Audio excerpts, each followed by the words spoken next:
Hallelujah. स्वागत है आप सबका मेरी भविष्यवाणियों की पुस्तक में।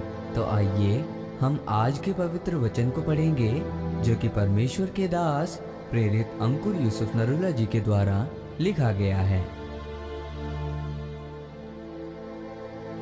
वाचा को तोड़ने का दंड।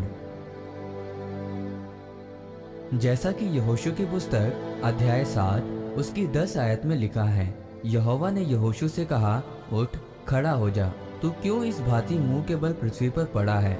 इजरायलियों ने पाप किया है और जो वाचा मैंने उनसे अपने साथ बंधाई थी उसको उन्होंने तोड़ दिया है।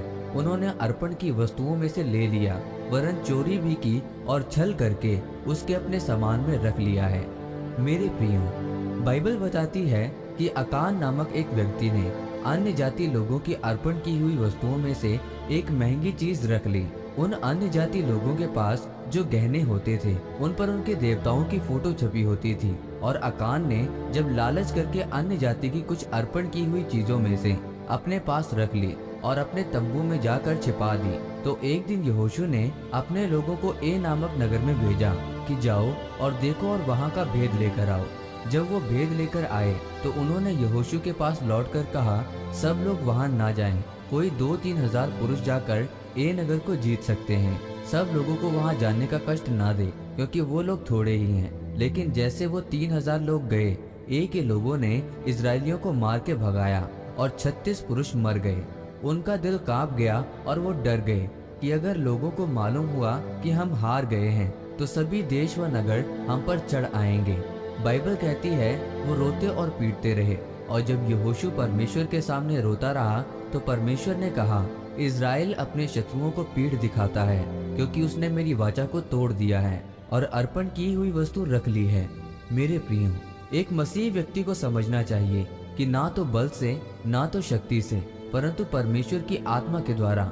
ये एक पाठ था यहोशू के लिए, इजरायलियों के लिए, कि चाहे हम गिनती में थोड़े हों चाहे गिनती में ज्यादा हों, अगर परमेश्वर हमारे साथ नहीं है तो हम हारेंगे, और अगर परमेश्वर हमारे साथ है तो राजा कितना भी बड़ा क्यों ना हो, दुश्मन कितना भी बड़ा क्यों ना हो, परमेश्वर उसको हराएगा और हम उसको पीठ को देखेंगे।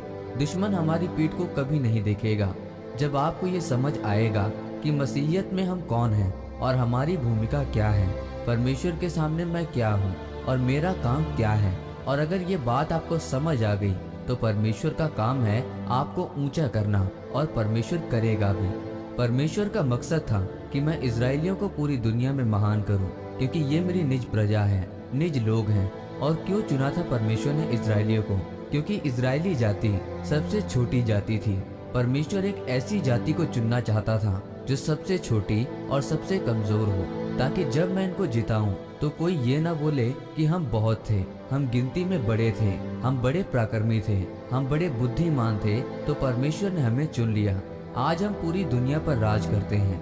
बाइबल कहती है पहला कुरिन्थियों अध्याय 1 उसकी 26 और 28 आयत में, परमेश्वर ने जगत के निर्बलों को चुन लिया, जगत के तुच्छों को चुन लिया, उसने कमजोरों को चुन लिया, उसने मूर्खों को चुन लिया, ताकि बुद्धिमानों को शर्मिंदा कर सके। मेरे प्रियो, यहोशू को समझ आ गया था कि हमारी कोई ताकत नहीं है जब तक परमेश्वर हमारे साथ नहीं है। इसीलिए प्रभु यीशु मसीह ने कहा कि जो डाली मुझ में बनी रहती है वो फल लेकर आती है, और वैसे ही आप भी प्रभु यीशु मसीह में बने रहें ताकि फल ला सके। आमीन। आइए इस अंगीकार को आप मेरे साथ एक मन होकर करें। सर्वशक्तिमान परमेश्वर, इस वचन के लिए मैं आपका धन्यवाद करता हूँ और अंगीकार करता हूँ कि आप मुझे पाप से बचाएं, मुझे अनुग्रह दें कि जैसे डालियां दाखलता में बनी रहती हैं वैसे ही मैं भी तुझ में बना रहूं और बहुत फल ला सकूं, प्रभु यीशु मसीह के नाम में। आमीन। परमेश्वर आप सबको आज के वचन के ऊपर मनन करने के द्वारा आशीषित करे। आमीन।